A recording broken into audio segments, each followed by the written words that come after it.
was absolutely discovered, and he wasn't able to really use it to effect anymore. But he's going to try it back here again on Nada. Going to try and go for this natural expansion. There's only 1 or 2 turrets at the natural expansion, but he's got to watch out for the reinforcing Marines that are becoming. There are a lot of them, and he's going to have to use his Mutalisk Micro very well, doing a good job taking down this turret as well. He might be able to take down some SCVs here, actually doing a good amount of damage here with his Mutalisk Micro, only not taking that many Mutalisk shot or turret shots, and also avoiding the Marines very, very well. He's going to face some trouble here at the main mineral line, though. There are a lot of turrets there, but he's still picking off SCVs, picks off another 3 or 4 FCVs here, and this Mutalisk harass has been pretty successful, I have to say. He has not run into the Marines at all, has not taken really any damage, but now what he's going to have to do is he's going to have to bring his Mutalisk back, and he's going to have to fight off the push from Nada that's going to be coming. He is throwing up a lot of sunken colonies, I believe that's now 5 sunken colonies at the front, and he's also trying to throw up his 4th base at the 1 o'clock position that has been scouted out by a Firebat.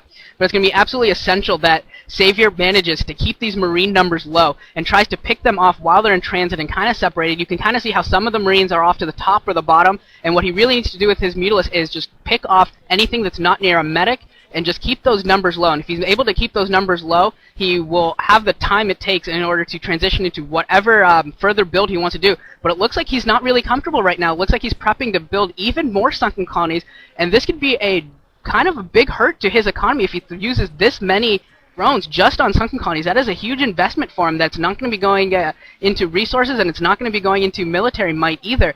So this is going to be very important right here, how well Savior defends right here. And Nada's coming in for the sunken bust, and actually he sees how many sunkens are there, and he's going to back off.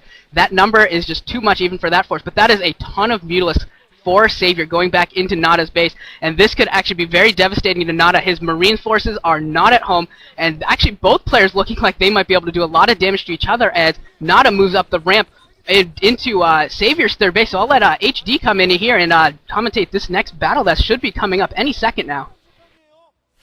Alright guys, play-by-play time as Savior brings his Mutalisk back home, and he's trying to defend his expansion. He doesn't want these Medic and Marine to come in and pick off that Mineral Only, even though Mineral Only is not all that great towards the Zerg player. The problem is that if that Mineral Only gets taken down, then Nada is going to have a great avenue of attack to go around the main base. But Nada here, the problem for a Terran player is they can't keep their Medic and Marine split off like this. Nada is forced to multitask huge groups of Medic squads and Marine squads all over the map, where ideally he would like to keep them clumped together. That is where Terran's strength shines. That's where the Terran ball, the term, comes from, as the Mutalisks fly overhead. And now the expansion up at the top is getting taken out, and Savior's trying to bring his Mutalisks back, and there's so many Mutalisks. He's going to be able to wipe out all these Medic and Marine quite easily. Not even one Mutalisk going down, as all of the blood gets absorbed by the Zerg creep.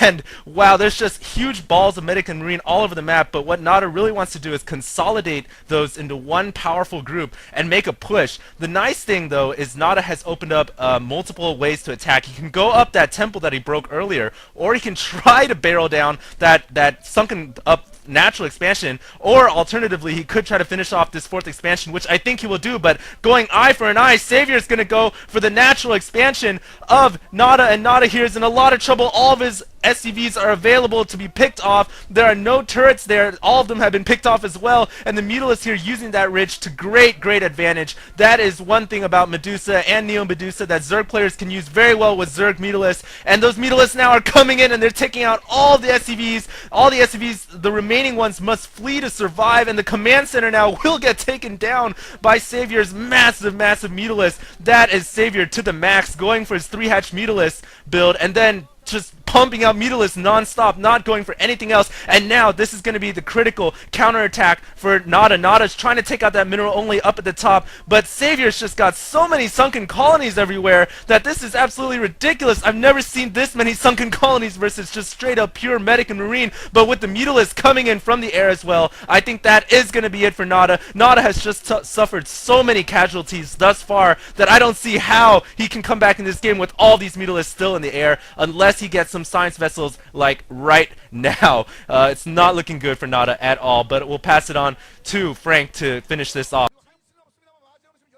Yeah, this is just a crazy game. We do see that starport is building something. We can only assume that it's going to be a science vessel. However, as that academy did go down, and yeah, it looks like the science facility is going to get taken down, but no, it gets left alive in the red. The Mutalisks swing back around for a finishing blow. They're going to take out all these Marines. Yeah, those Mutalisks definitely are the dominating force in the air right now. He really needs to pick out that science facility, though, and yeah, there it goes down now. A science vessel has popped out at the 1 starport, and it is the SK Terran build that we are seeing here, but the 1 science vessel is now out in the air. I'm not sure if air date did get finished. Those Mutalisks were just clouding overhead. I could not see if that science facility was blinking or not, but we do have 2 science vessels in the air. I don't think, however, that they're going to have the energy to do much of anything, and now another expansion is going up. The command center is going down for Nada, so yeah, this game is definitely going to be GG to Savior. A crazy build, though, I have to say, coming from Savior, just pumping out massive amounts of Mutalisks and just clouding the air, and just kind of raining down their acid on Nada's base over here, and it's just not looking good for him. And now a bunch more hatcheries going up for Savior, and even if Nada takes down 3 hatcheries, the 3 new hatcheries, I still think Savior is going to be in the lead here, and he's still going to be able to take this game. So +1, by the way, is up for these Mutalisks. I'm not sure if that was mentioned. A new academy is down for Nada as well, so he's going to be able to keep pumping medics. However, working off of just his natural... Excuse me, just as natural. Lurkers are out in the field.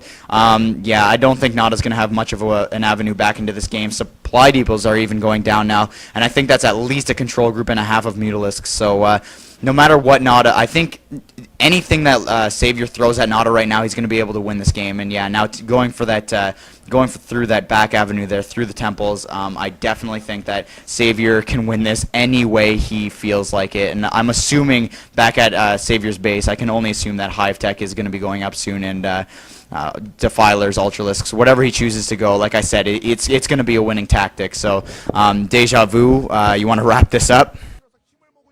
Yeah, this game is definitely over with Lurkers and Mutalisks, and only the Science Vessels really for quality observation. There's just nothing that Nada's really going to be able to do. He really wants to stay in for some reason, thinks maybe he can come up with some stellar play, but it's just not going to happen. And really what this Mutalisk build reminded me of, it's kind of like what Jaedong does with his massive number of Mutalisks. We've seen him go just pure Mutalisk before, even against a Terran player that's been prepared for it with massive numbers of Goliaths and turrets, and still see him with just incredible Mutalisk micro able to take everything down. And Savior doing that here, absolutely able to micro against all of the turrets, and even as these irradiates go off, are doing some damage to the Mutalisk, might be able to take them down. But now we've got Lurkers within the barracks lines. As these Marines get popped, they're just going to absolutely get destroyed. The barracks are going to go down, and even with all those Marines, it's just not going to be enough even to bust through this sunken line. It doesn't even look like he has very many medics, if any medics, and Nada's just not going to be able to do anything. He really could GG at any point, but he's staying in it, hoping that something can happen, and here he comes in trying to take out this back natural. He might actually be able to take it out, but there are Lurkers there to try and defend, and this is just not looking very pretty at all for him at all, and more Lurkers are popping, and there it goes, some reinforcing Mutalisk, and that should be GG. I don't know what Nada's really staying in for.